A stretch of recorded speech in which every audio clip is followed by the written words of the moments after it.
ఒంటిమిట్ట కోదండరాముల కళ్యాణానికి భక్తి శ్రద్ధలతో ఏర్పాట్లు. సీఎం చంద్రబాబు, భువనేశ్వరి హాజరు కానున్నారు. ఈ నెల 11వ తేదీ ఉదయం ఒంటిమిట్ట శ్రీ కోదండరామస్వామి వారి కళ్యాణ మహోత్సవం ఘనంగా జరగనుంది. ఈ పవిత్ర వేడుకలో రాష్ట్ర ముఖ్యమంత్రి నారా చంద్రబాబు నాయుడు, వారి సతీమణి నారా భువనేశ్వరి హాజరు కానున్నారు.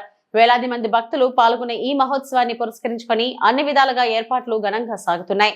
కళ్యాణ మహోత్సవ ఏర్పాట్లను కడప జిల్లా కలెక్టర్ శ్రీధర్, జిల్లా SP Ashok Kumar, CM, security officer Ramana, TTD JEO Veerabrahmam పరిశీలించారు. కళ్యాణ మండపం భద్రతా ఏర్పాట్లు, ట్రాఫిక్ నిర్వహణ, భక్తుల సౌకర్యాలపై సమీక్ష జరిపారు.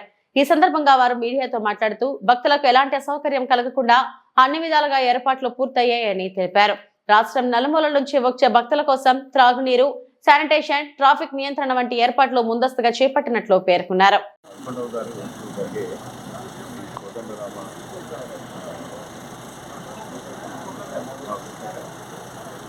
పదకొండవ తారీఖున ఈ కోదండరామ స్వామి వారి బ్రహ్మోత్సవంలో భాగంగా మధ్యాహ్నం సాయంకాలం 6:30 ప్రారంభమవుతుంది. దానికి కావాల్సినటువంటి ఏర్పాట్లన్నీ కూడా దాదాపు పూర్తిగా ఉన్నాయి.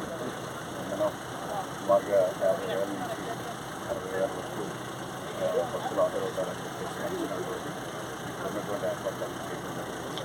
అలాగే ఈ కార్యక్రమానికి గౌరవ ముఖ్యమంత్రి గారు హాజరవుతున్నారు. సో వారికి అదేవిధంగా భక్తులకు ఎటువంటి అసౌకర్యం కలగకుండా ఈ మొత్తం ప్రాంగణాన్ని కూడా 147 క్లస్టర్స్గా డివైడ్ చేసి మన ఒక్కొక్క క్లస్టర్లోనూ 500 నుంచి 600 మంది ప్రజలు ఉండేటట్టుగా చేసుకోవాలి. అలాగే కావాల్సినటువంటి మంచి సౌకర్యం కానీ, వైద్యపరమైనటువంటి సౌకర్యం కానీ, అలాగే ఏదైనా ఎమర్జెన్సీ వచ్చినటువంటి ఇమీడియట్గా ఎమర్జెన్సీ రెస్పాన్స్ అన్నీ కూడా ఏర్పాటు చేస్తున్నారు. అలాగే దానికి తగినటువంటి ట్రాఫిక్ మేనేజ్మెంట్ బందోబస్తు కూడా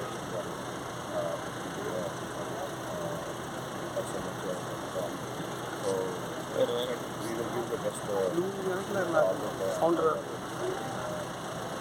ఈ యొక్క భక్తులు ఎవరైతే ఉన్నారో వాళ్ళందరికీ కూడా మంచి సౌకర్యాలు వీడియో సార్ ఇవి ఎంతమంది వస్తున్నారు?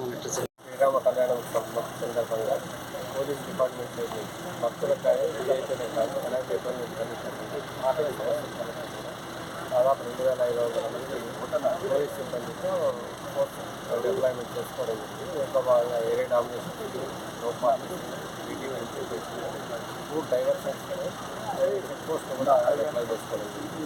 కమాండ్ కంట్రోల్ సెంటర్స్ 3 ఏర్పాటు చేయడం జరిగింది.